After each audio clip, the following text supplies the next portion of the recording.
राधे राधे सब बच्चों को। आज की इस वीडियो में हम करने वाले हैं दीपक मोटर टेस्ट पेपर नंबर 1, जिसके अंदर हम सेक्शन करेंगे ख और ग। ये हिंदी मीडियम में हम इस क्वेश्चन को करने वाले हैं। तो देखिए सबसे पहले हमारे पास 21 क्वेश्चन क्या है, रेखिक समीकरण। आपको रेखिक समीकरण युग्म दिए गए हैं x प्लस वाई, तो हम सॉल्यूशन कर रहे हैं 21 का। ठीक है, क्या गिवन है आपको कि एक समीकरण है आपके पास में x प्लस वाई बराबर 14 एंड सेकंड समीकरण आपको गिवन है x माइनस वाई बराबर 4 और हमें इसको सॉल्व करना है कौन सी विधि से थी, प्रतिस्थापन विधि से। अगर आपको कोई भी विधि नहीं दी हुई होती तो आप अपने मन से किसी भी विधि का यूज कर सकते हो, लेकिन इसके अंदर आपको बताया गया प्रतिस्थापन विधि से करना है, तो इसको हम प्रतिस्थापन विधि से करेंगे। ये हमारा समीकरण 1, ये हमारा समीकरण 2। अब देखो ये जो माइनस का y है इधर जाके किस चीज का हो जाएगा, ये प्लस का y हो जाएगा। किस चीज का हो जाएगा जी, प्लस का y हो गया। तो अब x का मान, ये समीकरण हम 3 बना लेते हैं। ठीक है, x का मान समीकरण 1 में रखने पर, मान समीकरण 1 में रखने पर, समीकरण 1 में रखते हैं जी। ठीक है, देखो x का मान 4 प्लस y और प्लस y बराबर 14। ठीक है, अब देखो y और y कितने हो जाएंगे, 2y हो जाएंगे बराबर 14। ये 4 किस चीज का, यहाँ पे प्लस का, उधर जाके क्या कर देंगे, इसको माइनस कर देंगे। क्या कर देंगे जी, माइनस कर देंगे। तो माइनस हो गया हमारे पास में, सॉरी हाँ, तो 2y बराबर, अब देखो 14 में से 4 जाएगा, 14 में से 4 जाएगा, कितने बचेंगे हमारे पास 10। और y बराबर 10 अपॉन में 2 कट के आएगा कितना, 5। ठीक है, कट के आएगा कितना, 5। अब देखो y का मान समीकरण 3 में रखने पर, 3 में रखने पर, तो अब देखो इसके अंदर रखते हैं x बराबर 4 प्लस का 5, तो x का मान हमारे पास में कितना आएगा जी, 9 आएगा। x का मान कितना आया हमारे पास में, 9 आया। तो इस तरीके से आप इस क्वेश्चन को इजीली सॉल्व कर सकते हो। ये हमारी प्रतिस्थापन विधि होती है, जिसके अंदर हम एक किसी की वैल्यू निकालेंगे, चाहे x की निकालो चाहे y की, और उसको दूसरी इक्वेशन में पुट आउट कर देंगे। ठीक है, अब देखिए नेक्स्ट क्वेश्चन देखते हैं इसी से रिलेटेड। एक सेकंड में जस्ट मैं भूल गया। 2 क्वेश्चन देखिए। अब 22 क्वेश्चन क्या है, बताइए कि EF पैरेलल है Q और R के या नहीं। अगर हम इसमें बीपीटी थ्योरम लगाते हैं, बेसिक प्रोपोर्शनलिटी थ्योरम लगाते हैं, और वो हमारा बराबर आता है, तो उसका मतलब क्या है, ये पैरेलल है।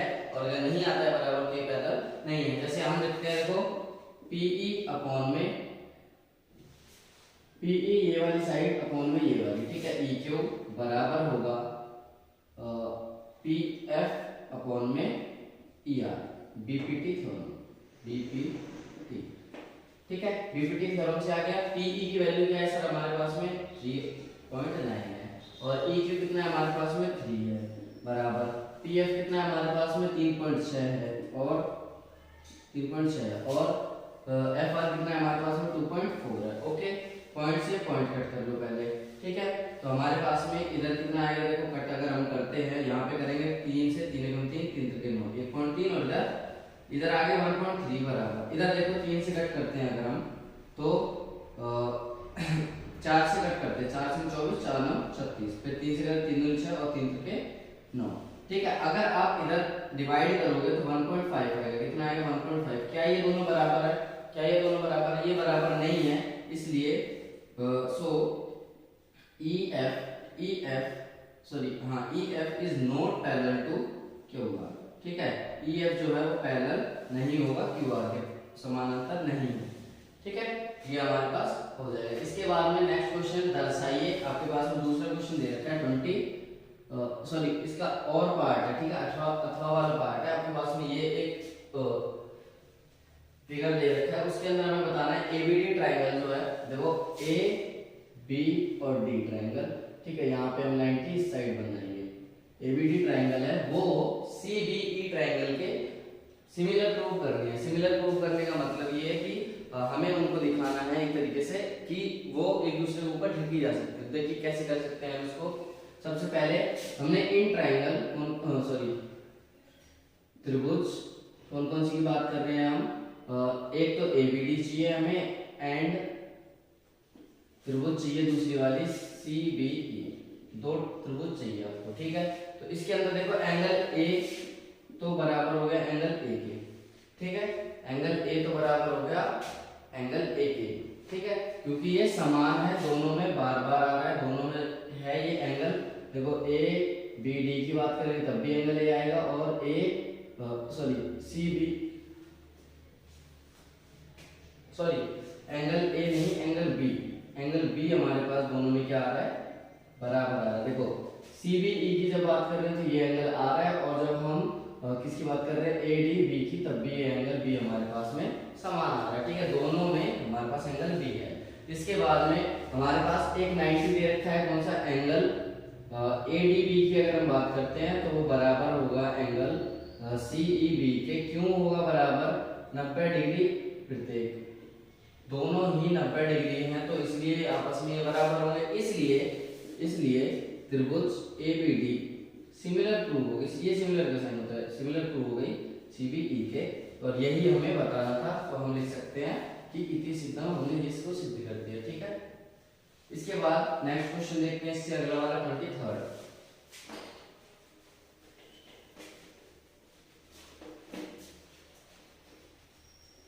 देखिए 23rd क्वेश्चन क्या है, 23rd क्वेश्चन में बोला गया है आपको 23rd क्वेश्चन, सिद्ध कीजिए कि किसी वृत्त के व्यास पर खींची गई स्पर्शरेखा समानांतर होती है। हमने सबसे पहले एक वृत्त बना दिया, यानी एक सर्कल बना दिया, उस पे हमने ये व्यास बना दिया है, ठीक है, जो सेंटर से होकर गुजरता है, इस पे हमने एक समानांतर लाइन खींच दी।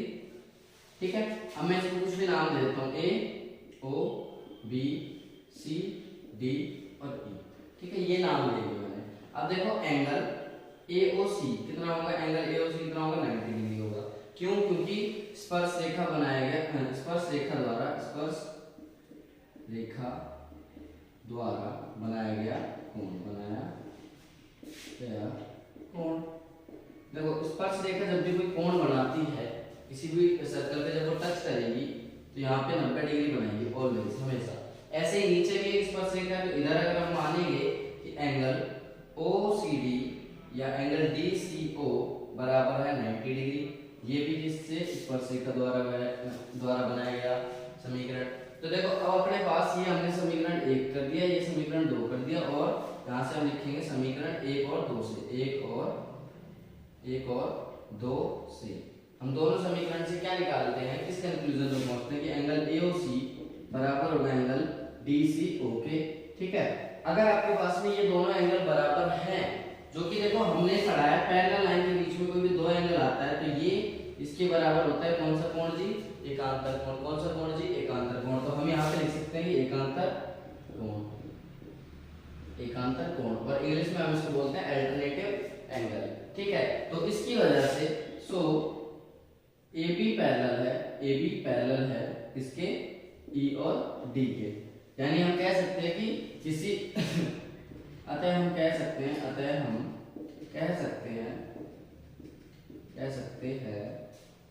कि किसी वृत्त के व्यास पर खींची गई स्पर्श रेखाएं समानांतर होती हैं। ठीक है, आप इस तरीके से इस क्वेश्चन को सॉल्व कर सकते हैं। नेक्स्ट क्वेश्चन लेते हैं 24th क्वेश्चन। 24th क्वेश्चन बड़ा इजी है।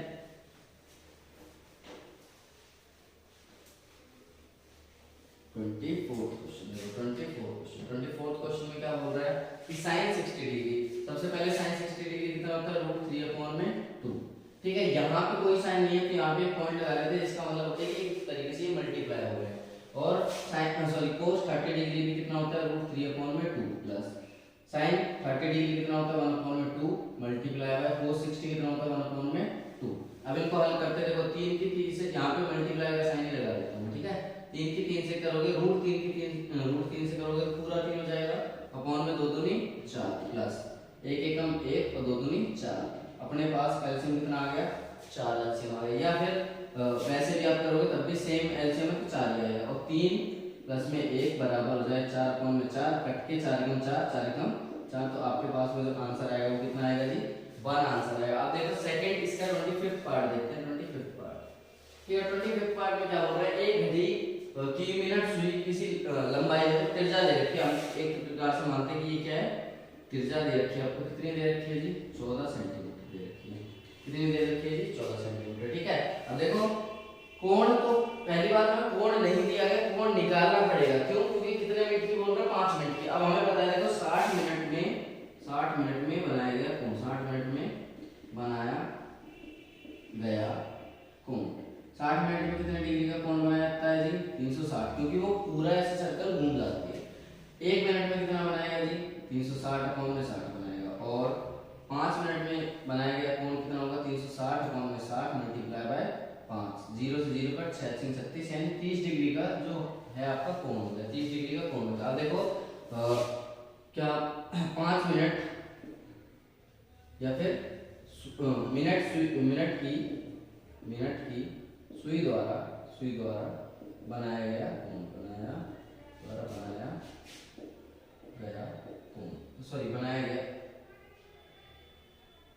बनाया गया नहीं रचित क्षेत्रफल द्वारा रचित क्षेत्रफल। तो देखो क्षेत्रफल कैसे निकलेगा आपके पास में θ/360 होता है, area of sector pi r square होता है। तो बराबर थीटा हमारे पास में कितना है 30/360 मल्टीप्लाई पाई की वैल्यू हम क्या रखते हैं यहाँ पे 22/7, पाई की वैल्यू रखते हैं 22/7 मल्टीप्लाई बाय आर का स्क्वायर। आर हमारे पास में क्या निकाली थी हमने त्रिज्या यहाँ पे 14, तो 14 मल्टीप्लाई बाय 14। ठीक है, अब देखो 0 से 0 कट 3 से कट करेंगे तो 3 एकम 3 और 3 एकम 3 3 दूनी 6, 7 से कट करते हैं 7 दूनी 14, 2 से कट करेंगे 6 और फिर अगर हम 2 से कट करते हैं तो 11 और इधर कट करोगे तो 3। तो आपके पास में मल्टीप्लाई करोगे तो 14 की जब 11 से करेंगे हम 14 एकम 14 और 14 एकम 14। ठीक है, यानी 154 आएगा आपके पास में 154/3 सेंटीमीटर स्क्वायर। ये आपका जो है क्या निकल के आया यहाँ पे, ये हमारे पास में निकल के आया इसका क्षेत्रफल। अब देखिए इसका और वाला पार्ट भी इसी प्रकार से है, कैसे उसमें करेंगे तो यही करते हैं हम, इसको ऊपर वाले को मिटा देते हैं। जब त्रिज्या सबसे पहले त्रिज्या लिख लो, और वाला पार्ट समझना, ठीक है, अथवा वाला त्रिज्या मिटा लीजिए। त्रिज्या क्या बोला गया है, एक घड़ी की मिनट सुई 10 सेंटीमीटर लंबी है तो त्रिज्या हमारी होगी 10 सेंटीमीटर। ठीक है, तो इसको भी हम रब कर लेते हैं पूरा। 60 मिनट में हमें पता है 360 एंगल बनाएगा। ठीक है, 1 मिनट में 360/60। अब देखो कितने मिनट की बोल रहे हैं, 9 बज रहे थे, 9:35 हो गए, तो एक्स्ट्रा कितने मिनट हुए 35 मिनट। तो 35 मिनट लिखना पड़ेगा। 35 मिनट में बनाया गया कोण कितना होगा 360/60 मल्टीप्लाई बाय 35, 0 से 0 कट 6 6 36 और 6 5 30 0 8 3 36 18 और 2 3 21, 210 डिग्री का कोण बनाएगा। कितने डिग्री का जी 10, 210 डिग्री का। अब देखो मिनट की सुई द्वारा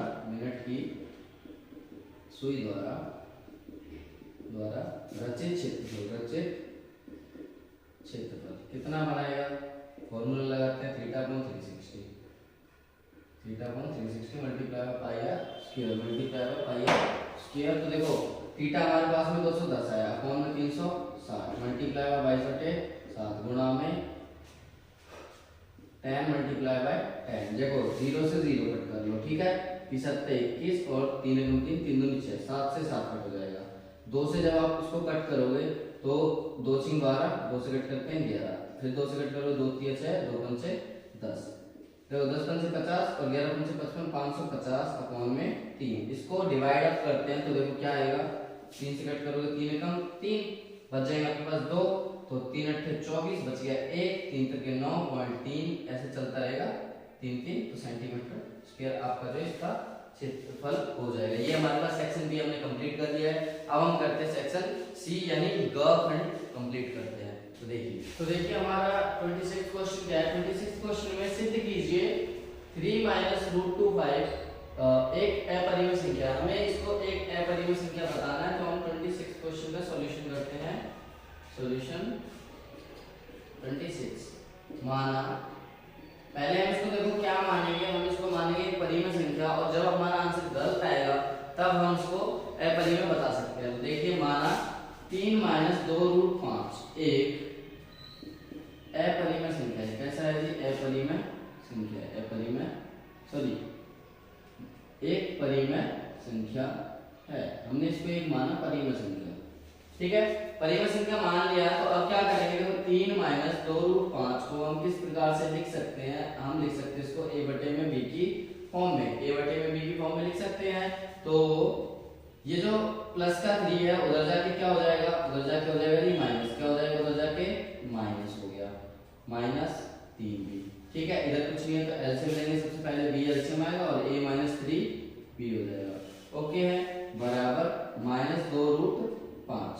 ठीक है, ये जो 2 है ये मल्टीप्लाई में इधर आके हो जाएगा किस चीज के अंदर? इधर आके हो जाएगा डिवाइड में, तो -3b अपॉन में 2 की मल्टीप्लाई बाय b। ठीक है, अब देखो ये माइनस का है, अगर हम इसको प्लस का करना चाहते हैं तो यहाँ साइन बदल दे या माइनस बाहर ले ले, तो a -3b अपॉन में 2b इस प्रकार से हो जाएगा। अब देखो अपरिमेय संख्या हमें पता है √5 एक अपरिमेय संख्या, अपरिमेय संख्या इज नॉट इक्वल टू परिमेय संख्या, परिमेय संख्या। अतः 3 - 2√5 एक अपरिमेय संख्या। कैसी है जी? अपरिमेय संख्या है। ओके, ये आपका हो गया है कौन सा क्वेश्चन? 26 क्वेश्चन। ठीक है, अब हम देखते हैं नेक्स्ट वाला क्वेश्चन। द्विघात समीकरण के हमें शून्य ज्ञात करने, शून्य ज्ञात करने के बाद में हमें उनकी जांच भी करनी है। ठीक है, तो शून्य ज्ञात करते हैं। शून्य कैसे ज्ञात होंगे? देखो 27 का सॉल्यूशन आपके पास में x² -2x और -8 -2x और -8 बराबर 0। सबसे पहले हम यहाँ पे एक बार प्रोडक्ट देख लेते हैं किसके बराबर आना चाहिए? 8 और यहाँ पे कुछ नहीं है तो 1, 8 बन जा 8 के बराबर आपको मल्टीप्लाई आना चाहिए। सम जब हम करेंगे जब जोड़ेंगे तो -2 आना चाहिए। ठीक है, तो ऐसे नंबर देखते हैं जिनका मल्टीप्लाई तो 8 आता है बट घटाने या जोड़ने पर आपके पास -2 या 2 बचना चाहिए। तो हमारे पास में जैसे 4 दूनी 8 होता है, 4 में से 2 घटाएंगे तो 2 बचेगा। तो देखो हमारे पास में x² -4x -2x sorry +2x और माइनस का 8 बराबर 0। x कॉमन ले लोगे तो x माइनस का 4 बचेगा, प्लस 2 कॉमन ले लोगे तो x माइनस 2 की टेबल में 8 आएगा 4 बार पे बराबर 0। एक तो आपका हो गया x प्लस 2 और एक हो गया x माइनस का 4। ठीक है, बराबर 0। अब देखो दोनों को 0 के बराबर रखते हैं, x प्लस 2 बराबर 0 और x माइनस 4 बराबर 0। ये 2 किस चीज का? यहाँ पे प्लस का, इधर जाके हो जाएगा माइनस का, और ये हमारे पास में माइनस के इधर आके आ गया प्लस का। एक हमारे पास ये हो गया, एक हमारे पास ये हो गया। ये हमने अल्फा मान लिया, इसको हमने क्या मान लिया? बीटा। तो अब हम जांच कर रहे हैं, क्या हमें पता है अल्फा प्लस बीटा इसके बराबर होता है -b बटे में a। -b क्या होगा? माइनस का 2, तो -2। ठीक है, और उसके सामने भी कौन सा साइन? माइनस का बराबर अपॉन में a क्या है हमारे पास में? 1 बराबर अल्फा और बीटा। -2 में से प्लस करना है आपको 4, तो देखो क्या बनेगा आपके पास में आगे? तो 4 में से 2 जाएंगे प्लस का 2, माइनस और माइनस मल्टीप्लाई होंगे 2 हो गया, दोनों बराबर है। अब देखो दूसरा है अल्फा गुणा में बीटा, जब हम करते हैं अल्फा गुणा में बीटा तो बराबर होता है c बटे में a के। ठीक है, यानी जो हमारे शून्य को गुणनफल बराबर c बटे a हो जाएगा। तो गुणनफल क्या होगा? -2 मल्टीप्लाई बाय 4 बराबर c, यानी माइनस का 8 अपॉन में 1। तो 4 2 8 माइनस का बराबर -8। तो ये हमारे पास सत्यासता की जांच भी होगी हमारे पास में। ठीक है, इसके बाद नेक्स्ट क्वेश्चन रहता है 28 क्वेश्चन। 28 क्वेश्चन क्या है?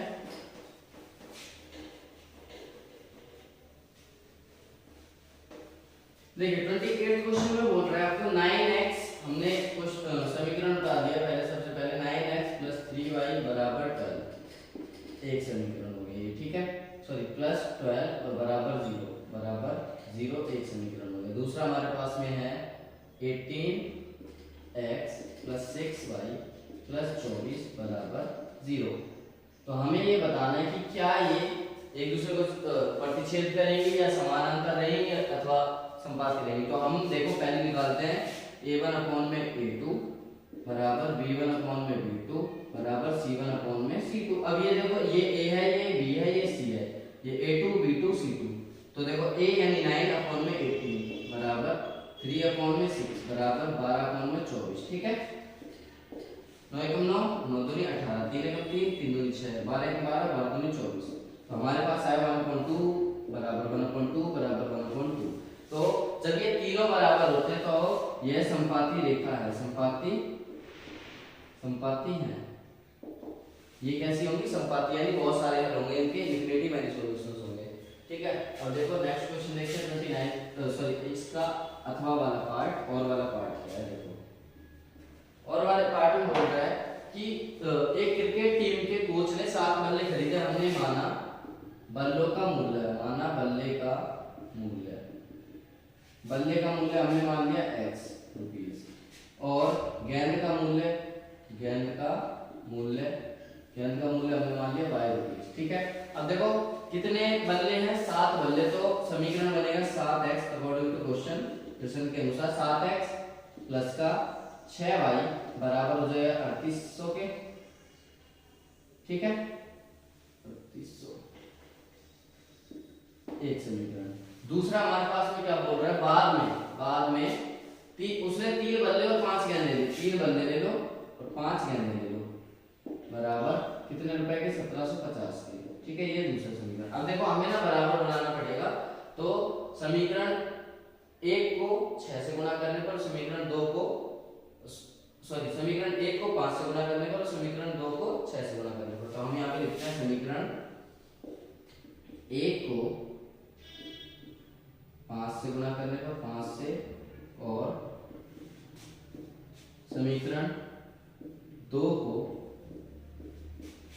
6 से गुणा करने पर, 6 से गुणा करने पर। अब देखो जब हम इसकी मल्टीप्लाई कर रहे हैं 5 से, ठीक है, किससे कर रहे हैं? 5 से, तो 7 पंचे 35x प्लस 6 पंचे 30y बराबर 0 0 8 पंचे 40 की 0, हाथ से 4, 5 से 15 4 19000 होगी तीसरी समीकरण। और इसको जब हम कर रहे हैं 6 से, तो 6 18x प्लस का 6 पंचे 30y बराबर 0 6 पंचे 30 की 0, हाथ से 3 6 7 42 3 45 5, हाथ से 4 6 6 और 6 4 10। अब माइनस कर दो, माइनस माइनस माइनस, साइन बदल दिए, इसमें से ये कट हो जाएगा। अब देखो 35 में से 17 जाएगा तो हमारे पास 18 जाएगा, तो हमारे पास हो जाएंगे 17x बराबर। ठीक है, यहाँ पे देखो कितना बचेगा? 0 0 5 8। ठीक है, अब देखो x बराबर 8500 अपॉन में कितना? 8500 अपॉन में 17, कट हो के 7 3 17 17 पंचे 85 और 2 0, यानी x बराबर कितना आया? 500 आया। ठीक है, अब x का मान समीकरण किस में रख दिया हम? 1 में रखने पर, 1 में रखने पर। तो देखो एक समीकरण में रखे 7 की मल्टीप्लाई 5 से। ठीक है, 7x यानी 7 मल्टीप्लाई बाय 500 और प्लस का 6y बराबर 3800। ठीक है, हमने क्या किया? x की जगह पर 500 रख दिया बस, और कुछ नहीं किया। तो 7 में 3500 प्लस में 6y बराबर 3800। ये इधर प्लस क्या उधर जाके क्या हो जाएगा? माइनस का, तो 3800 माइनस 3500। ठीक है, आपके पास में बचे 300 और 6y, y बराबर 300 अपॉन में 6 6 पंचे 30 और 1 0 यानी 50। तो अब देखो बल्ले का मूल्य, बल्ला हमारे पास x था यानी 500 रुपए, 500 रुपए, और गेंद का मूल्य कितना है हमारे पास में? गेंद हमारे पास y थी यानी 50 रुपए। तो ये आपके पास में इसका जो है सॉल्यूशन निकल गया है। ठीक है, नेक्स्ट क्वेश्चन देखते हैं हमारे पास 29 सिद्ध करना है इसके अंदर। 29 क्वेश्चन,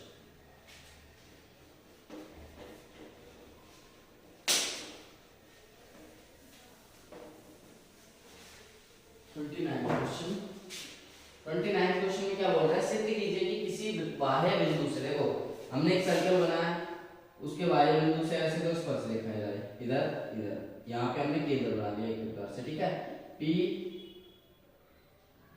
O Q, चलो यहाँ पे T कर देते, P T Q और O कर दिया। ठीक है, अब हमें करना क्या है? यहाँ पे हमें ये बताना है कि किसी स्पर्शरेखा बिंदु से खींची गई स्पर्शरेखा है, रेखाओं के बीच का कोण, उनके बीच का कोण, दो स्पर्शरेखा के बीच में ये वाला कोण, और साथ में मिलाने पर रेखा केंद्र पर आंतरिक कोण, ये दोनों को प्लस करके हमें 180 बराबर बताना। तो देखो एंगल PTQ प्लस में एंगल TPO प्लस में एंगल TQO प्लस में एंगल POQ, ये सभी मिलके कितना बनाएंगे? 360 डिग्री बनाएंगे। कितना बनाएंगे? 360 डिग्री। अब देखो हमें पता है ये एंगल कितना होता है? 90 होता है, और ये भी कितना होता है? 90 होता है। तो हम लिखेंगे TPO, ठीक है, TPO की जगह पर क्या एंगल PTQ प्लस में इसकी जगह 90 डिग्री प्लस TQO इसकी जगह भी 90 डिग्री प्लस में POQ बराबर 360 डिग्री, एंगल PTQ प्लस में एंगल है, ठीक है, POQ बराबर 180 डिग्री, सॉरी 360 डिग्री, और ये दोनों प्लस में कर लो पहले, प्लस 180 डिग्री, ये दोनों जुड़ के 180 डिग्री बराबर 360 डिग्री, ठीक है। अब देखिए ये जो प्लस का 180 है उधर जाके क्या हो जाएगा, उधर होगी क्या हो जाएगा, 360 में से क्या घटा दे, 180 डिग्री घटा दे, तो एंगल PTQ प्लस में एंगल POQ बराबर आपके पास में 180 डिग्री हो गया, और यहाँ पे हम लिख सकते हैं इति सिद्धम। यही हमें सिद्ध करना था, बट आपको लिखना कैसे है, देखो जब पेपर में सॉल्यूशन करोगे तब कैसे लिखना है आपको। सबसे पहले हम लिखेंगे कि एंगल TPO आपको 90 डिग्री पता है, TQO 90 डिग्री पता है। अब प्रूव क्या करना है, ये तो गिवन में हो गया, दिया हुआ है। अब प्रूव क्या करना है, प्रूव हमें करना है POQ बराबर होगा PTQ के, ठीक है। फिर उसके बाद ये वाला सॉल्यूशन करना स्टार्ट करोगे आप लोग, ओके। अब देखिए लास्ट क्वेश्चन बच रहा है हमारे पास, लास्ट क्वेश्चन करते हैं फटाफट। क्या 30 क्वेश्चन में बोल रहा है 15 कोट A, यानी सॉल्यूशन देखते हैं हम 30 का, ठीक है। 15 कोट A बराबर है 8 के, तो सबसे पहले कोट A की वैल्यू निकाल ले, कोट A बराबर 8 अपॉन में ये मल्टीप्लायर इधर आके डिवाइड हो गया, ठीक है। अब हम कोट होता है क्या, देखो PBP HHB, ठीक है, तो ये साइन होता है, ये कोस होता है, ये टैन होता है, और ये कोट होता है। तो कोट यानी बेस अपॉन में परपेंडिकुलर, ये हमारे पास में क्या है, बेस अपॉन में परपेंडिकुलर हुआ। तो देखो एक ट्रायंगल बनाते हैं, ट्रायंगल बना दिया, बेस हमारे पास में ये नाम दे दो ABC, बेस हमारे पास में कितना आ गया जी, बेस आ गया हमारे पास में 8, ठीक है, और परपेंडिकुलर कितना आ गया जी 15 आ गया, परपेंडिकुलर कितना आ गया जी 15 आ गया। अब देखो हम निकाला था सबसे पहले AB, ठीक है, यानी हाइपोटेन्यूज, तो हाइपोट बाय पाइथागोरस थ्योरम, पाइथागोरस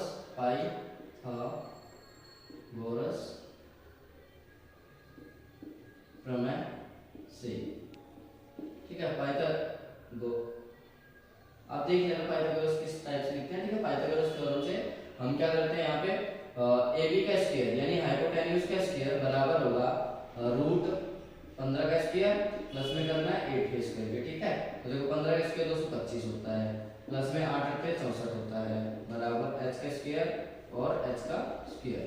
तो देखो 225 में 5 और 4 9, 6 और 2 8 और 2 289 किसका रूट होता है जी 17 का रूट होता है, किसका रूट होता है 17 का। h हमारे पास में क्या आ गया 17 आ गया, h हमारे पास में क्या आ गया 17 आ गया, 17 यूनिट कुछ भी लिख लेना, ठीक है। अब हमें क्या निकालना है, सबसे पहले sin A चाहिए, तो sin A क्या होता है, sin A होता है परपेंडिकुलर अपॉन हाइपोटेन्यूज, तो परपेंडिकुलर हमारे पास में कितना है 15 अपॉन में क्या करते हैं हम 17 करते हैं, 1 आंसर हो गया आपके पास में। उसके बाद क्या करना है सेकंड A क्या होता है, सेकंड A आपके पास में होता है देखो कोट, फिर ये सेकंड आता है, सेकंड होता है hypotenuse upon base, hypotenuse upon base, तो हाइपोटेन्यूज हमारे पास में हो गया 15 और बेस कितना है 8, तो ये आपके पास में सॉल्यूशन हो गया। नेक्स्ट क्वेश्चन देखते हैं इससे अगला वाला, जिसमें हमें सिद्ध करना है अथवा वाला पार्ट है इसी का। तो क्या आपको सिद्ध करना है, सिद्ध करने वाला देखते हैं cos A अपॉन में 1 प्लस में sin A, ठीक है, प्लस 1 प्लस में sin A अपॉन में cos A, किसके बराबर बताना है 2 secant A के बराबर बताना है, किसके बराबर बताना है 2 secant A के बराबर बताना है। अब देखो ऐसे हम ले लेते हैं 1 प्लस में sin हो जाएगा, ठीक है, और cos हो जाएगा, ठीक है, 1 प्लस में sin और cos हो गया। इसके बाद cos की मल्टीप्लाई cos से करोगे, cos स्क्वायर cos A की मल्टीप्लाई किससे करनी है cos A से ही करनी है, ठीक है। मैं यहाँ पे अभी ऐसा कैसा लिख रहा हूँ। इसके बाद में प्लस 1 प्लस sin A की, बस 1 प्लस sin A की मल्टीप्लाई किससे करनी है 1 प्लस sin A से ही करनी है, ठीक है। अब देखो cos की cos से करोगे cos स्क्वायर A हो जाएगा, प्लस 1 की 1 से करोगे 1 स्क्वायर A, प्लस में sin की sin से करोगे sin स्क्वायर A, ठीक है, इस प्रकार से। और इसके बाद अपॉन में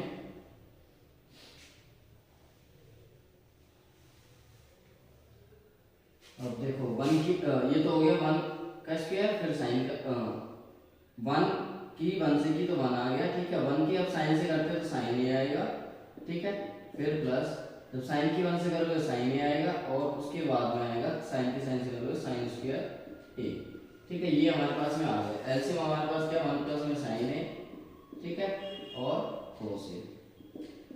अब देखो क्या करना है हमें, कोस स्क्वायर ए, 1 का स्क्वायर 1 ही होता है। साइन और साइन कितने हो जाएंगे, 2 साइन ए हो जाएंगे, प्लस में साइन स्क्वायर ए, साइन स्क्वायर ए अपॉन में 1 प्लस साइन ए और कोस ए, ठीक है। साइन और कोस ये दोनों मिलके, साइन और कोस दोनों मिलके क्या हो जाता है 1 प्लस 2 साइन ए अपॉन में 1 प्लस साइन ए और एक हो जाएगा अपने पास में कोस ए, ठीक है।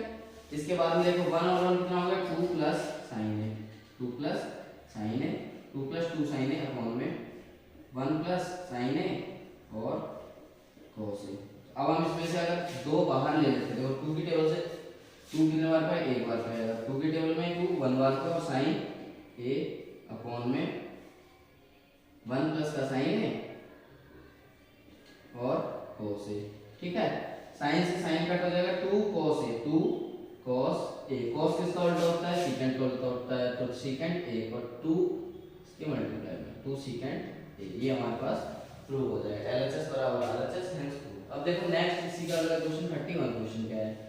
31 क्वेश्चन क्या है, 31 क्वेश्चन में हम लिखते हैं लाल कंचे। लाल कंचे दे कितने रखे हैं आपको, सबसे पहले लाल कंचे हैं 5, ठीक है। और सफेद कंचे, सफेद कंचे कितने हैं आपके पास में, सफेद कंचे आपके पास में 8, ठीक है। हरे कंचे, हरे कंचे, हरे कंचे कितने हैं आपके पास में जी 4, हरे कंचे कितने हैं जी आपके पास में 4, ठीक है।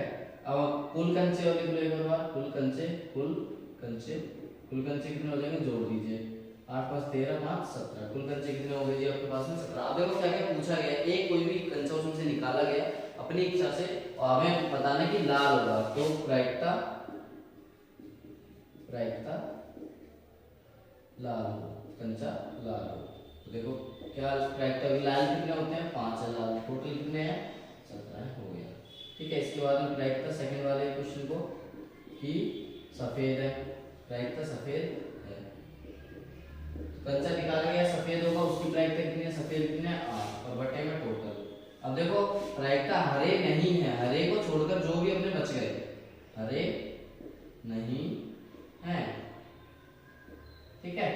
हमारे पास में हरे कितने थे 4 थे, हरे को छोड़ दीजिए, यानी 4 छोड़ दिया, टोटल कितने हो गए आपके पास 13 अपॉन में 17। ये जो है आपका सेक्शन सी तक यानी खंड ग तक हमने कंप्लीट कर लिया। इससे आने वाली वीडियो में हम सेक्शन नंबर डी और ई यानी कि खंड ग और ण करेंगे, जिससे कि आपका ये मॉडल टेस्ट पेपर जल्दी से खत्म हो जाएगा। एंड अगर आप इस चैनल पर नए हो तो चैनल को जरूर से सब्सक्राइब करें, और अगर आपको वीडियो अच्छी लगी तो वीडियो को भी लाइक करें। जल्दी मिलते हैं नेक्स्ट वीडियो में, टिल देन बाय बाय।